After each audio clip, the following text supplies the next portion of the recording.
The latch on the door clicked shut, with the sound of a breaking bone. It was a final, metallic sound that severed 16 years of life from everything that would come after. On the other side of that heavy oak door was the only home Elara had ever known. Now, it belonged to Mr. Blackwood, the man who had married her mother and buried her in the same season. He stood on the porch, a silhouette against the warm light spilling from the windows, his face a mask of grim duty. "Your mother left you the deed to the Witchwood lot," he said, his voice flat, devoid of sympathy. He pressed a small, worn leather pouch into her hand. The coins inside were few and cold. "This is what's left. It's more than you're owed. The town council agrees. A girl your age cannot be left in charge of a respectable property."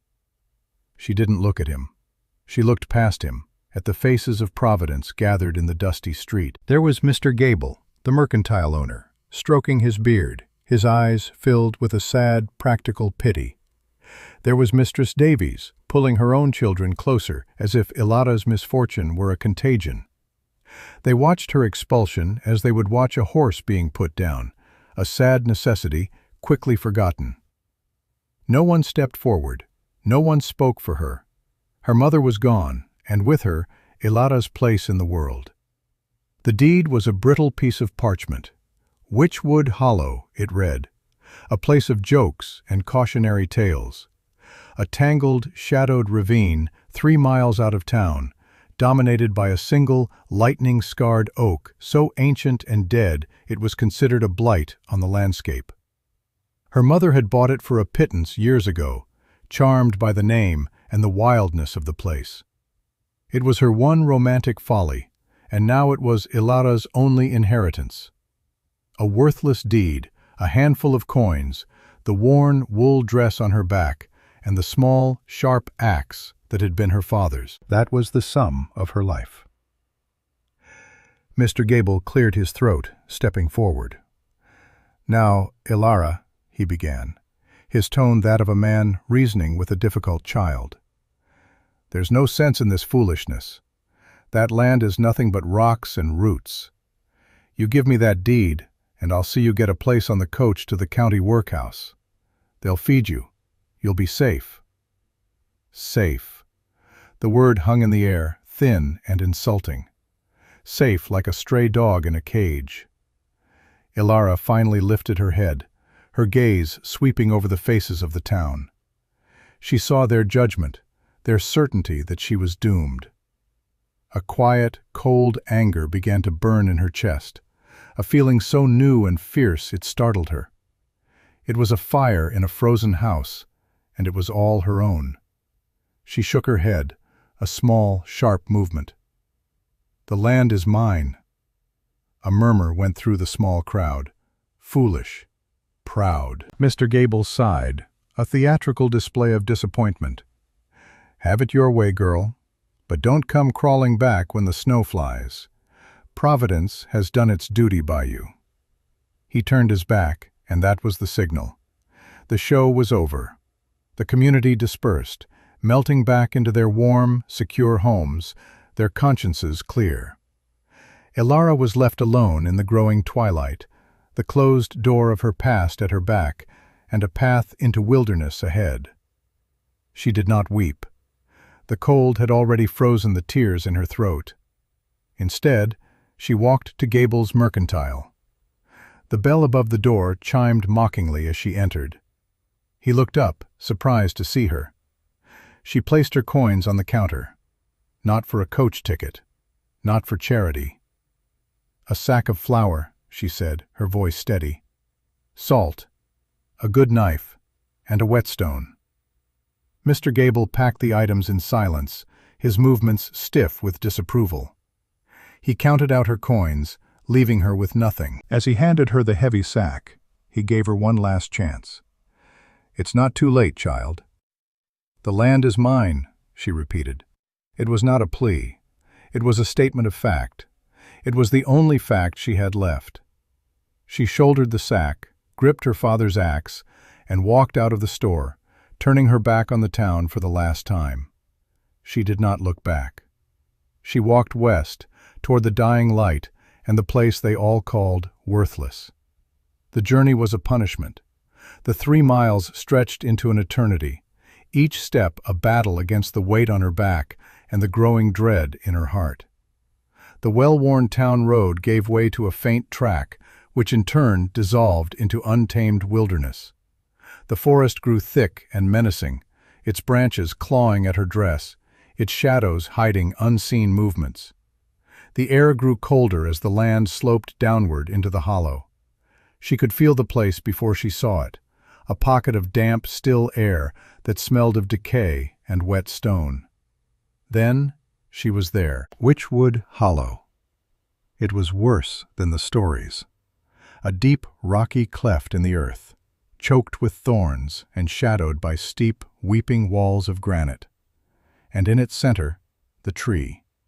It was a monster, a skeleton of a giant.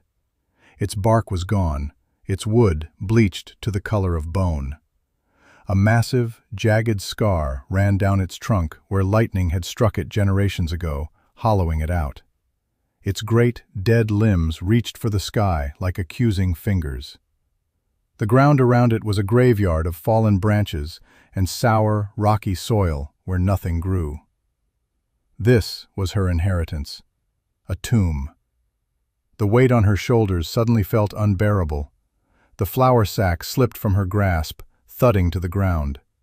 She sank to her knees, the sharp stones biting into her skin. The cold anger that had sustained her flickered and died, leaving behind a vast, empty ache. The town was right. Mr. Gable was right. This was a place to die, not to live. Despair, cold and absolute, washed over her. Her body trembled, and for the first time since her mother's passing, a hard, racking sob tore itself from her chest. She was 16 years old, utterly alone, in a place that God had forsaken. She stayed there for a long time, kneeling in the dirt, as the last of the light bled from the sky. The cold began to seep into her bones, a deep and dangerous chill. It was the cold that finally moved her. It was a predator, and she was its prey. "Get up," a voice inside her whispered, a faint echo of her mother. "Get up, or you will not see the dawn." Slowly, stiffly, she rose. She had to find shelter, any shelter, from the wind that was now beginning to knife through the gully.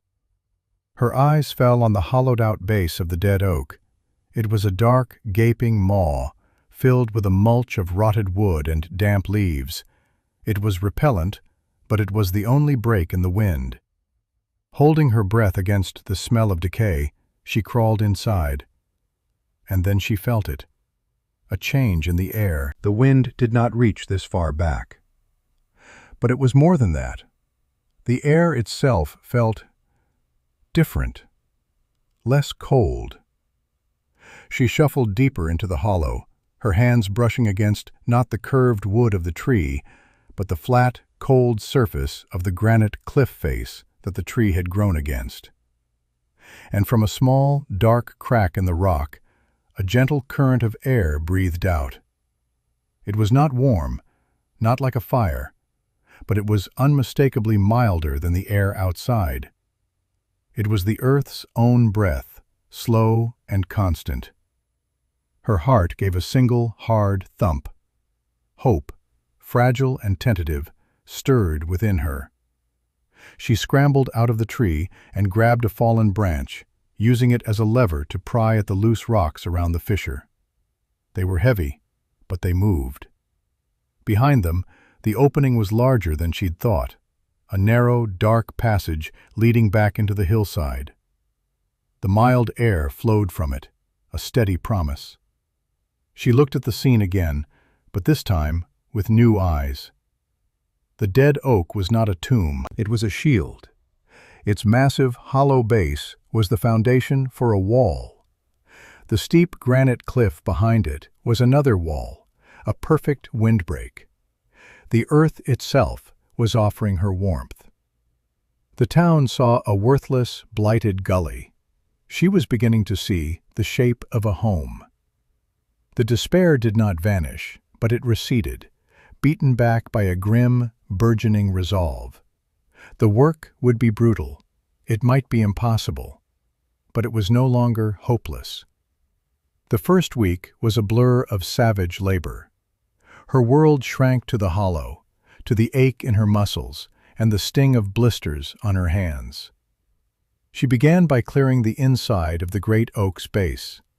She hauled out bucket after bucket of rotted, pulpy wood and damp, sour earth, using a flat piece of bark as a shovel. Her hands, soft from town life, were raw by the end of the first day. By the third, they were a mass of broken blisters that bled and burned with every movement. She tore strips from her petticoat to wrap them and kept working. Once the hollow was cleared down to the stony ground, she turned her attention to the cave.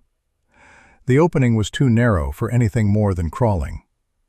Using her father's axe like a pick, she began the painstaking work of widening it. She would slam the sharpened head against the rock, and a few chips and dust would fly. It was maddeningly slow.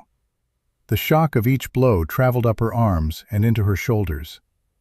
At night, she would collapse onto a bed of pine boughs, her body screaming with a pain so deep it felt like it had settled in her bones. But every morning, she would rise with the first gray light and begin again. Inch by inch, the opening grew. While she worked, she survived on a thin gruel made from flour and water, cooked over a small, smoky fire. Every spoonful was a reminder of how finite her resources were, a ticking clock that drove her onward. She had to build a shelter, a real one, before the first snow. The thought of winter was a constant, terrifying goad. After a fortnight of chipping at the rock, the passage into the hillside was wide enough for her to walk through, stooping. The cave was small, no bigger than a pantry, but it was deep enough to be completely sheltered, and the mild geothermal air was a constant, miraculous presence. This would be the heart of her home, the warm, beating center. The hollowed-out tree would be the entrance, the shell. Now came the building. She needed walls. The ravine was littered with stones, from the size of a fist to the size of a loaf of bread. She began to haul them, one by one, stacking them to form a low, semicircular wall that connected the edges of the hollowed oak, enclosing the space in front of the cave mouth. The work was heavy, her back a knot of fire. She learned the heft and balance of each stone, how to fit them together like pieces of a puzzle. But the wall was just a pile of rocks. It would not keep out the wind. She needed mortar. She remembered her mother talking about the old ways, about houses made of earth. She searched the gully, her eyes scanning the ground. Near the base of the cliff, where water trickled down during rains, she found it, a thick, gray deposit of clay. She dug it out with her hands, the cool, slick mud a relief on her torn palms. She mixed it with water and dry grass, stomping it with her bare feet until it had the consistency of thick dough. This was her mortar, her chinking. She packed it into every gap and crevice in her stone wall, smoothing it with her hands. The wall became solid, a single, unified thing. For the roof, she used the sturdy, fallen limbs of the oak. Getting them into place was her greatest challenge. She used a long, stout branch as a lever, straining with every fiber of her being to lift the heavy logs and position them as rafters, one end resting on her stone wall, the other wedged against the high inner curve of the hollow tree. It took her an entire day to place just 3 of them. When the last one settled into place, she sobbed with relief and exhaustion. She layered smaller branches across these beams, then covered the entire structure with thick sheets of bark she peeled from other dead trees. Finally, she slathered the whole roof with a thick layer of her clay mixture, creating a hard, waterproof shell. Inside her new dwelling, she built the hearth. She placed it against the rock wall of the cave, just inside the entrance. She used the flattest stones for the base and built a low, three-sided fireplace. She had noticed a thin, vertical fissure in the rock above, and spent another 2 agonizing days widening it with the axe, creating a crude but functional chimney that drew the smoke up and out through the cliff face. The rock itself would become a thermal mass, holding the fire's heat long after it died down, radiating it back into the small space. Her water source was the next miracle. Deeper in the small cave, she had found a spot where the rock was always damp. A slow, steady seep of pure, clean water trickled down the stone. It was a tiny, almost unnoticeable thing, but it was constant. She dug out the earth below it, creating a small basin about 2 feet deep. She lined the entire basin with a thick layer of clay, packing it down until it was smooth and watertight. Over the next day, the basin filled, creating a small, clear cistern. She would never have to haul water. She would never have to fear a frozen creek. It was a gift from the earth, a secret only she knew. With the shelter established, she knew she needed more than just flour to survive the winter. She needed a source of food that would last. The stable, mild temperature in the cave gave her an audacious idea. A garden, underground. The floor of the cave was bare rock, so she had to create the soil herself. This was perhaps the most grueling task of all. She found a small, sun-drenched meadow 1/2 mile up the ravine. The soil there was rich and black. She filled her empty flour sack with it, loaded the heavy burden onto her back, and hauled it back to her hollow. The journey was torturous. She made that trip 4 times a day for a week. Her back and legs burned with a permanent, screaming ache. But at the end of it, she had a raised bed of earth in the deepest part of the cave, 2 feet deep and 6 feet long. It was a patch of summer in a world of stone, warmed by the geothermal air. It was time to return to Providence. She needed supplies, livestock, seeds. She washed in the cold trickle of her spring, mended the rips in her dress as best she could, and began the long walk back. Her arrival in town caused a stir. People stopped and stared. The girl who had walked into the wilderness was gone. In her place stood someone leaner, harder. Her face was thin and tanned. Her hands were calloused and scarred, but her eyes held a new, unshakable stillness. She walked straight to Gable's mercantile. Mr. Gable looked up from his ledger, and his jaw went slack. "Good heavens, child, you're alive." "I need supplies," Ilara said, her voice raspy from disuse. She reached into her dress and pulled out a small, tightly wrapped cloth. Inside were a few coins she had found sewn into the hem of her mother's old coat, a secret stash for a desperate day. This was that day.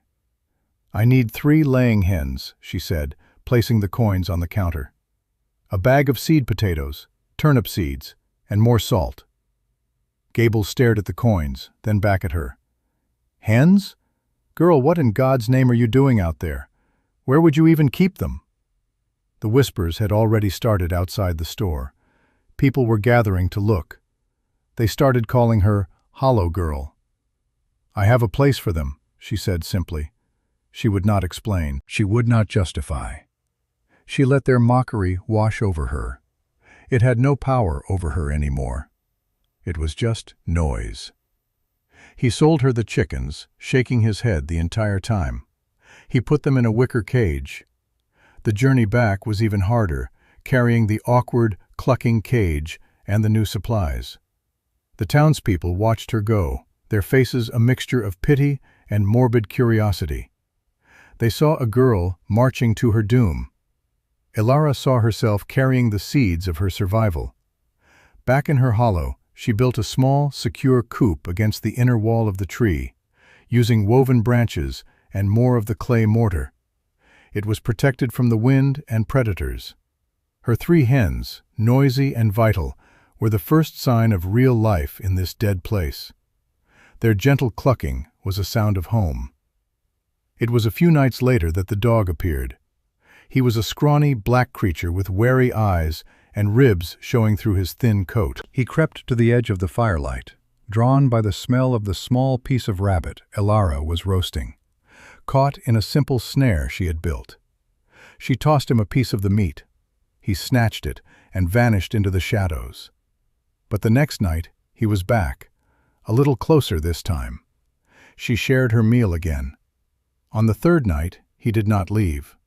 He lay down by the edge of the fire, just outside the shelter's entrance, and watched her with his intelligent, lonely eyes. She named him Shadow. He became her guard, her companion, her silent confidant in the vast, empty wilderness. He was the final piece of her new world. The story of Elara's trip to town solidified her status as a local cautionary tale. The name Hollow Girl stuck. It was spoken with a shake of the head in the mercantile, whispered after Sunday service. The prevailing theory was that the solitude had touched her mind. Who else would buy chickens to raise in a dead tree? One afternoon, Brant, the town's most successful trapper, made his way to her hollow. He was a big, self-assured man who saw the wilderness as a thing to be conquered and plundered. He stood at the edge of the clearing, a condescending smirk on his face as he surveyed her work, the low stone wall, the crude clay roof, the axe-marked door. "Well, I'll be," he called out, his voice booming with amusement. "The stories are true. You're really trying to live in this rot heap." Elara was splitting wood, her movements rhythmic and efficient. She didn't stop. She just glanced at him. Shadow, standing beside her, let out a low growl. Brant laughed. "That little mutt won't save you when the deep freeze comes. This whole place is a grave, girl, a flimsy, mud-packed grave. You'll be a frozen corpse by first snow, and I'll be the one to find you."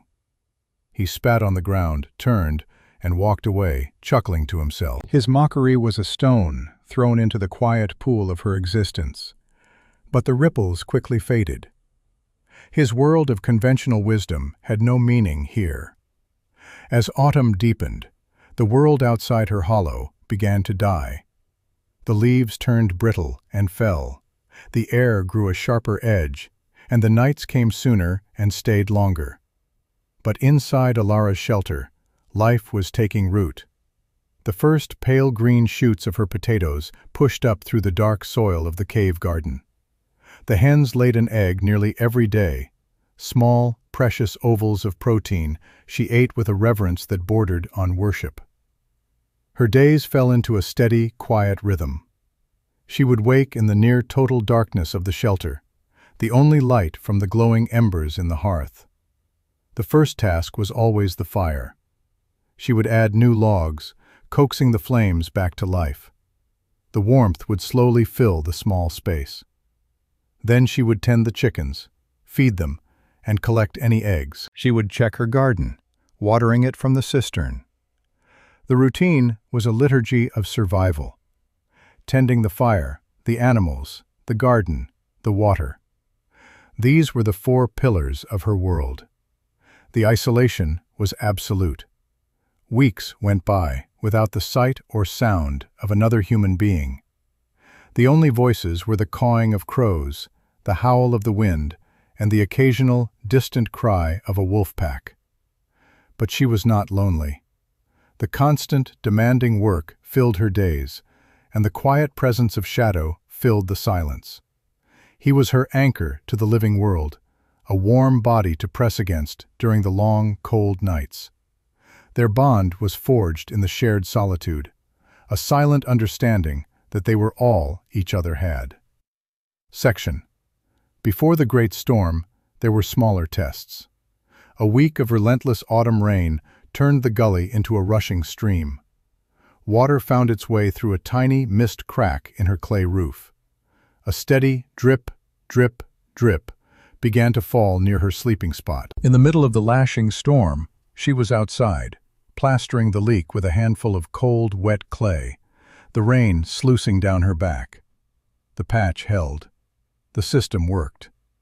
Another night, a pack of wolves, drawn by the scent of the chickens, descended on the hollow. Shadow's furious, deep-throated barking was her only warning. She scrambled to bar the heavy wooden door she had fashioned from a solid piece of the oak's trunk. All night the wolves circled, their howls echoing off the ravine walls. She sat with her back to the door, her father's axe in her lap, listening to their claws scratch at the wood. But the walls were stone and ancient oak. The door was thick and barred. They could not get in. By morning, they were gone. She had built a fortress. Deep winter arrived not as a gentle blanket, but as an invading army. It began with a sky the color of slate and a wind that had teeth. Then the snow came, not in flakes, but in a blinding horizontal torrent. This was not a storm. It was a physical entity, a white monster that screamed and clawed at the world. The temperature plummeted. Trees groaned and cracked under the sudden, immense weight of the snow. The world outside Ilara's door vanished, erased by a swirling chaos of white. In Providence, the storm was a catastrophe. The town was built on the assumption of manageable winters. Their log cabins and frame houses, designed to stand against ordinary snows, were no match for this. The blizzard hit like a hammer. Snow piled on roofs faster than it could be cleared. The first to go was the livery stable, its roof groaning and then collapsing with a sound like thunder, trapping the animals inside. Families huddled in their homes, feeding their fireplaces with a desperate hunger. But the wind was a thief, pulling the heat up the chimneys and driving the cold through every crack in the walls. Firewood, stacked in neat cords outside, was buried under 10 feet of snow, inaccessible. What little was inside dwindled with terrifying speed. The windows of Mr. Gable's mercantile were opaque with thick frost. Inside, his family was wrapped in every blanket they owned, their breath pluming in the air. The meeting hall, the town's designated emergency shelter, was useless. A great cracking sound echoed through the town as its main roof beam splintered under the impossible load of snow and ice. The community's confidence, their entire way of life, shattered like a frozen pane of glass. But inside the hollow oak, there was calm. The storm's fury was a distant, muffled roar, the sound of a beast trying to break into a castle it could not enter. The earth and stone that surrounded Ilara were impervious. Her home was not fighting the blizzard, it was simply ignoring it. The massive dead tree and the granite cliff broke the wind's force, creating a pocket of stillness. The snow piled deep around her shelter, but instead of being a threat, it became another layer of insulation, burying her deeper into the warm safety of the earth. Her fire burned low and steady in the stone hearth. The geothermal vent, that constant, gentle breath from the planet's core, kept the deepest part of the cave from freezing. Her small store of firewood, stacked neatly against the inner wall, was more than enough. The smoke from her fire was drawn up through the rock fissure and dispersed by the gale, invisible in the whiteout. Her chickens clucked softly in their coop, warm and undisturbed. Her small cistern provided clean water. Her cave garden, a secret pocket of life, was untouched. She was not a victim of the storm. She was the sovereign of her own small, warm, and well-provisioned kingdom. She was still there. On the third day of the blizzard, the sound came. It was faint at first, nearly swallowed by the howl of the wind, but Shadow heard it. His head shot up, and a low, guttural growl rumbled in his chest. Ilara put a hand on his back to quiet him and listened. There it was again, a frantic, desperate banging on her door. No one knew she was here. No one could have survived the journey from town. It had to be the wind, or a branch. But Shadow was insistent, now barking ferociously, his body rigid. Ilara grabbed her axe, her heart pounding. She moved to the heavy door and listened. A voice, shredded by the wind, cried out, "Help! Please! Anyone!" Slowly, she lifted the heavy wooden bar that secured the door. She pulled it inward, and a blast of snow and wind tore into her shelter. A figure, more a mound of snow than a man, stumbled in and collapsed onto the earthen floor. Ilara slammed the door shut and barred it again, her shelter once more sealed against the storm. She turned and stared at the man on the floor. As she brushed the snow from his face, she felt a jolt of recognition. It was Brant, the trapper, the man who had mocked her, who had promised she would be a frozen corpse by winter. He was a wreck. His face was pale with the waxy sheen of frostbite, his beard caked with ice. He was shivering violently, his eyes wild with a mixture of terror and disbelief.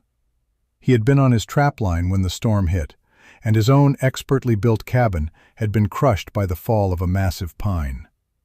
He had been wandering for a day, lost and freezing, certain he was going to die.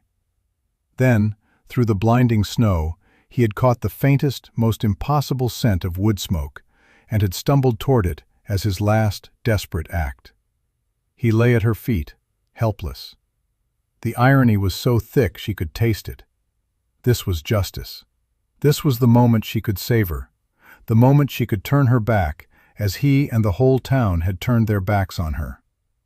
She could tell him to go back out into the storm he was so certain she wouldn't survive. The memory of his laughter, his smug condescension, burned in her mind. But then she looked at him, truly looked at him. She saw not the mocker, but a man dying. His fingers were turning black.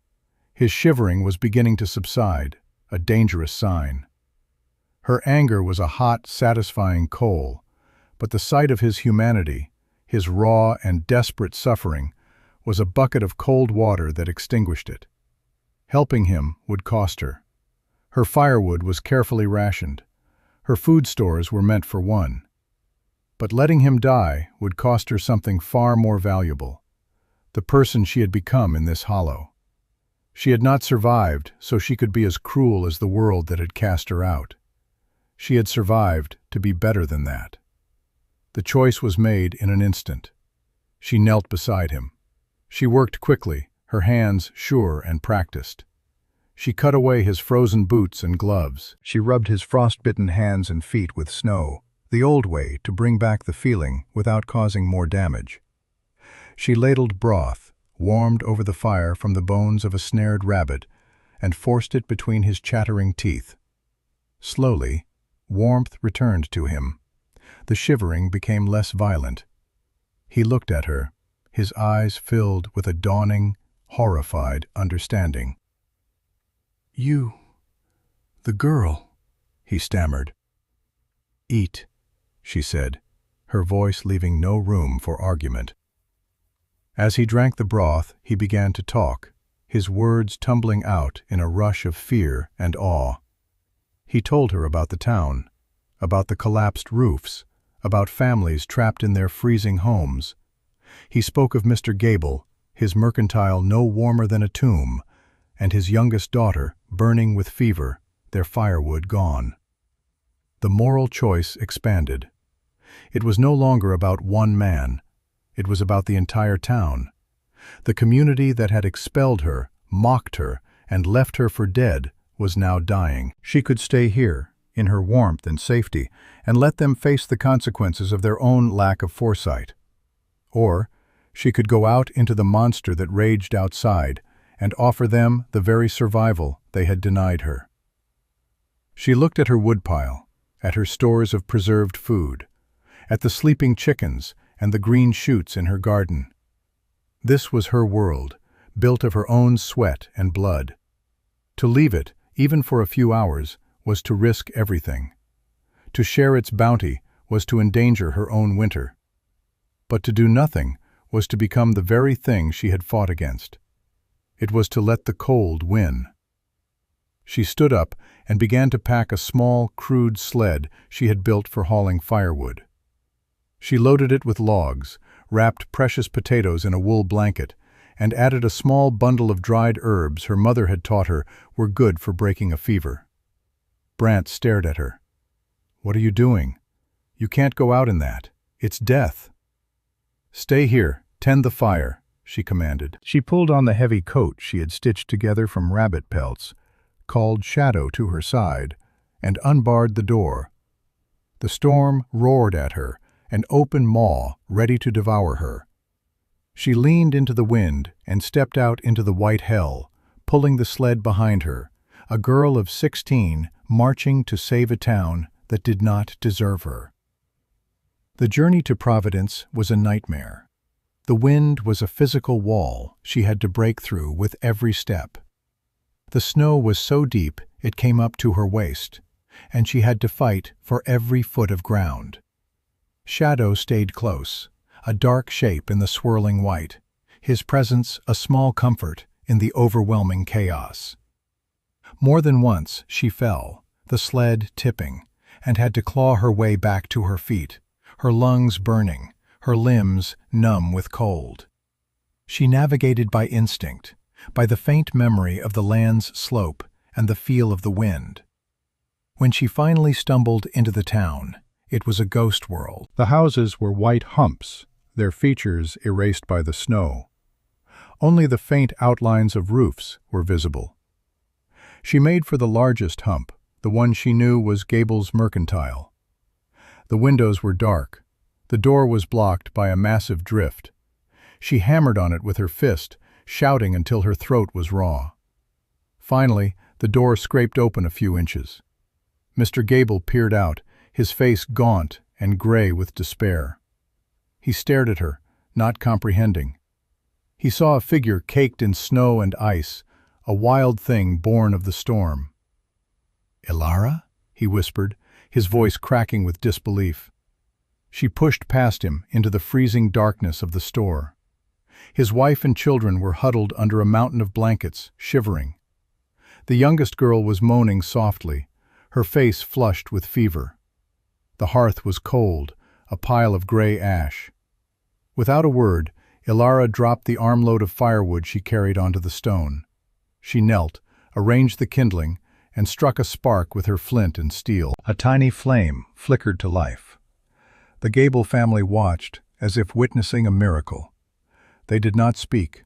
They simply stared at the girl they had cast out, the hollow girl who had just walked through the apocalypse to bring them fire. As the flames grew, casting a warm, dancing light across the room, the shock on their faces began to melt into a profound and staggering shame. As the fire roared to life, warming the frozen core of the room, Brant appeared at the door. He had followed her, unable to stay behind. He carried another load of wood from her sled. The sight of him, the town's strongest man, acting as her assistant, broke the spell of silence. People began to emerge from the other houses, drawn by the impossible sight of smoke rising from Gable's chimney. They trudged through the snow, their faces pinched with cold and fear, and crowded into the store.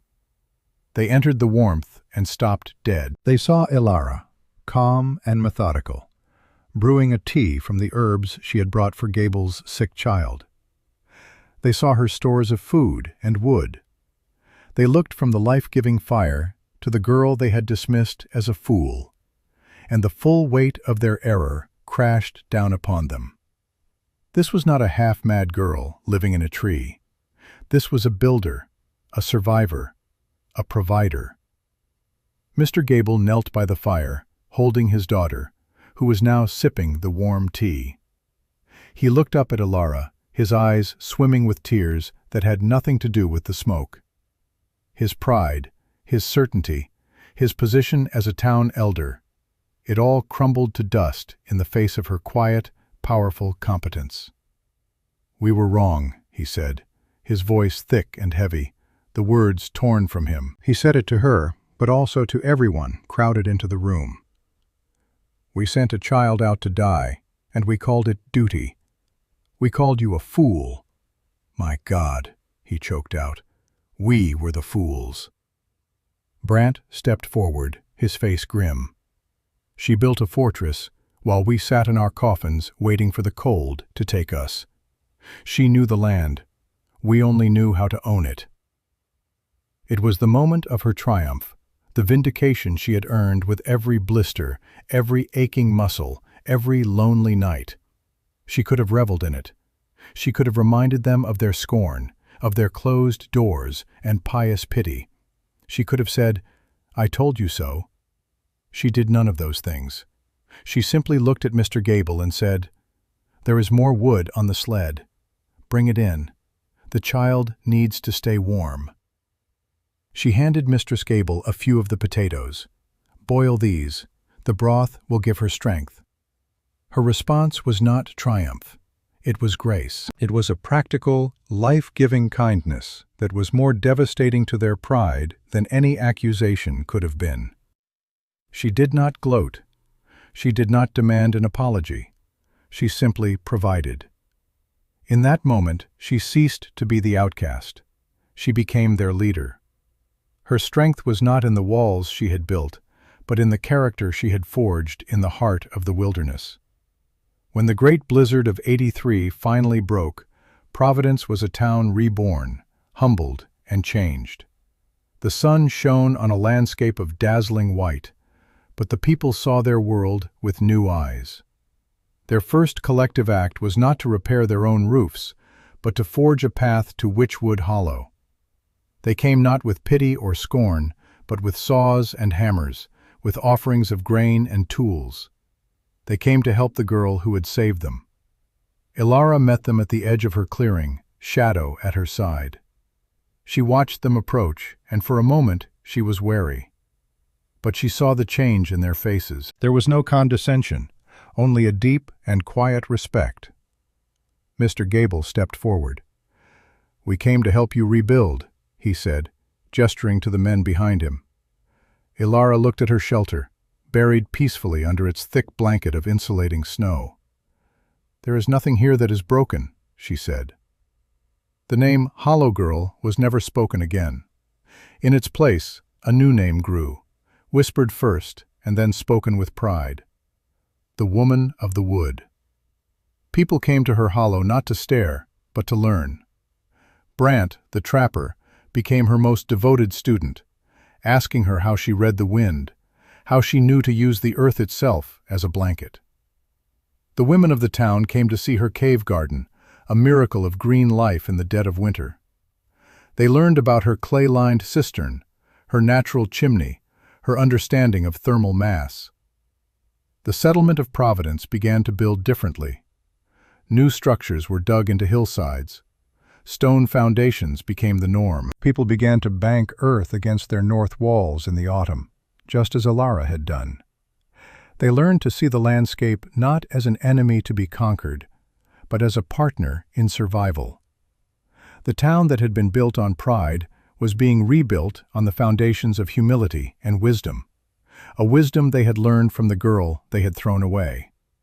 Her story spread, carried by trappers and traders to other settlements across the frontier. It became a legend, a story told around winter fires about the girl who was cast out at 16 and built a home inside a dead oak. The story changed with each telling, but the core of it remained, a tale of resilience, of ingenuity, and of the profound value hidden in the places and people the world deems worthless. Her hollow, once a symbol of folly, became a landmark known as the Heartwood. Years passed. Ilara remained at the Heartwood, her home growing with her. She expanded the cave, added a small greenhouse against the cliff face, and cultivated a thriving garden. She never married, never returned to the life of the town. She had built her own world, and it was enough. She became a quiet, powerful presence in the region, a source of knowledge and aid for anyone who sought it. One evening, many years later, Ilara stood at the entrance of her home. She was no longer a girl, but a woman, her face lined with the sun and wind, her hands strong and capable. She looked out over the hollow as the sun set, painting the sky in hues of orange and purple. Shadow's descendant, a large black dog, lay at her feet. The air was cool and smelled of pine and damp earth. She was at peace.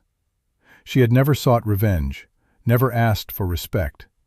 She had only asked for the chance to live. In her fierce, quiet refusal to be broken, she had not only built a shelter, but had also laid the foundation for a new community, one built on the enduring truth that true strength is not the power to cast others out, but the courage to welcome them in from the cold.